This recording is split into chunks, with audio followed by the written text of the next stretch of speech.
Hey, this is Sky. Welcome to my YouTube channel. Got my chamomile tea. I just had a great meal. Cooked myself some good dinner. Let's talk about complaining. I don't ever complain.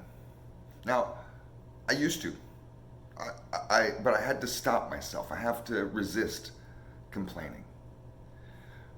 I found that complaining can activate the same side of your brain, the amygdala, where your fight or flight response is. You can think your way, complain your way into an anxiety attack. You can give yourself anxiety just by complaining. Somebody that you may have your inner circle or your support group or your parents or whoever that you've complained to in the past, and you can become kind of addicted, or I should say, kind of like Pavlov's dog, kind of trained to where you see certain people, you instantly start complaining to them because it's your history to do that. But you have to break out of that. And you can complain your way, basically think your way, into having a bad day, into having anxiety. Someone can just say, "Oh, how's it going?"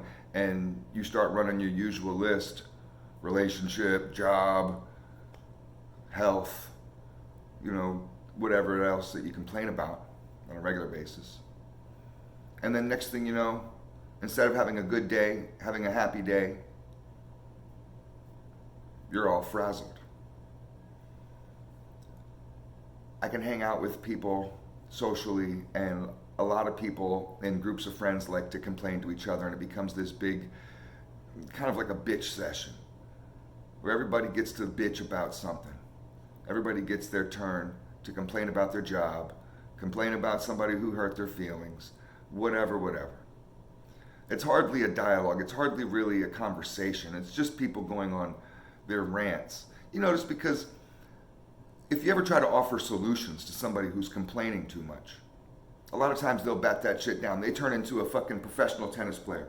They will swat that solution back at you 100 miles an hour across the net. And they'll usually say stuff like, "Well, that's the dumbest thing I ever heard."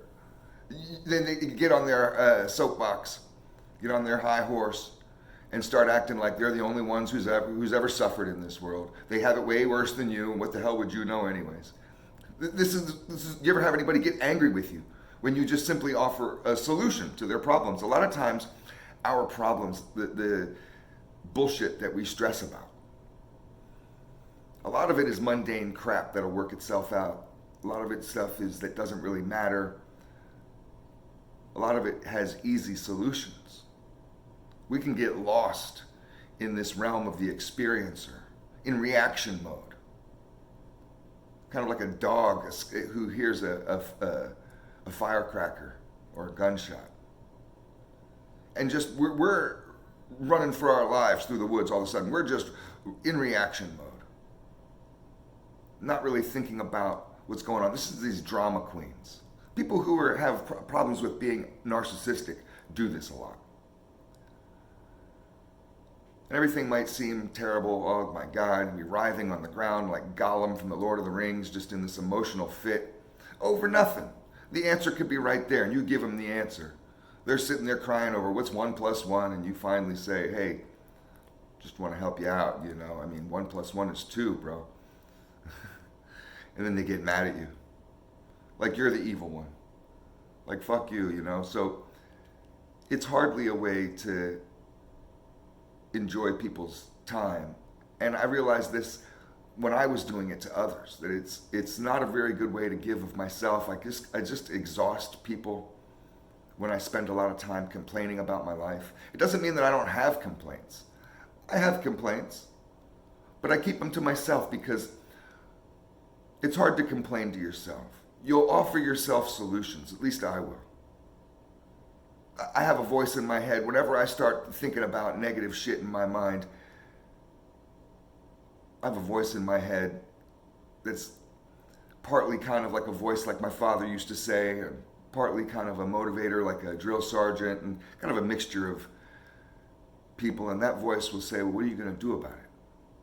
Quit your bitching and start thinking about solutions. What are you going to do?" I mean, and that's real, and that's really what it's all about, is to look for solutions. Anytime you start going into this complaining mode, and a lot of us do it without even realizing it, you want to catch yourself and stop that behavior. And, because it'll affect your mental health, it'll just make things worse. But you want to replace that kind of thought with solutions. So for every complaint you give, if you're going to talk about that kind of stuff in a social circle, for every complaint that you give, I suggest not even talking about it. But for every time you go on a little story, or let me tell you what happened kind of bullshit of your drama, you need to also include in that a solution. Now you can bounce those solutions off of your support group, which is always, something, a choice that you can make, something you can do. Your support group's not always going to have the best advice, so take it with a grain of salt.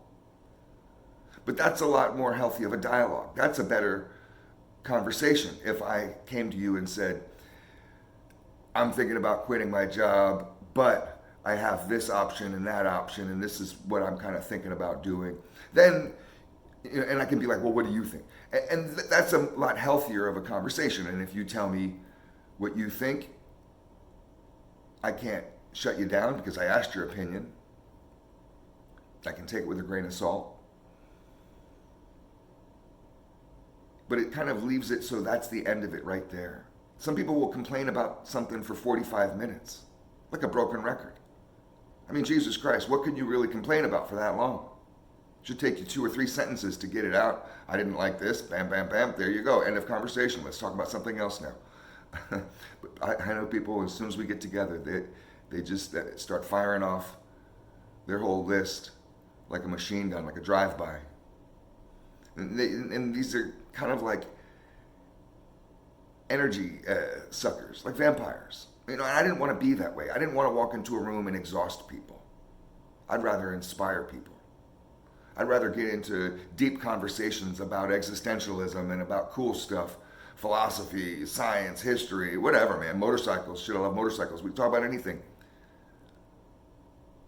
But if I'm dominating the airtime in the room, giving my list of griefs, it's just not fair to other people, and it sets me off.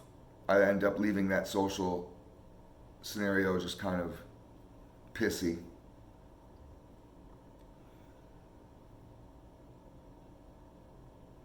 It's just something you should watch as far as people that you know. You want to stop this kind of behavior in yourself if you're doing it also. Somebody who complains too much and doesn't take the time to listen and take the time to really engage others in dialogue and conversation, ask you questions about you, has a genuine interest in what you're thinking and what you're doing. If people just want to dump their stuff, like a trash truck out of the landfill full of garbage, and they just want to dump all their crap on you, these aren't real friends. They're vampires. Just kind of sucking energy. They want to dump some trash energy and get some positive energy. They need that constant validation. It gets exhausting to validate people. I've had people that will come to me with their list of complaints. I haven't seen them in a while. See them in a week or so. And they'll come over. We meet somewhere for lunch or whatever. We hang out. And they'll go right into, let me tell you what's going on. I mean, they may ask you how you're doing. But before you even get a chance to say how you're doing, they'll just go right into, oh, well, let me tell you. And they want to catch you up on all the shit that they've gone through in the last week, all the bullshit. And then when you see them again the next week, a lot of times it'll be the same fucking list. I have to sit there and be like, yeah, you told me. And they'll go to the next thing. Oh, and then this motherfucker, and he was this and that, and saying this and that. I'll be like, yeah, you told me that too. That kind of shit gets exhausting. It gets real old real quick. Tell me what you think. How do you deal with people who complain to you too much? What kind of tactics do you use to change the topic or to shut that down? Thanks for watching.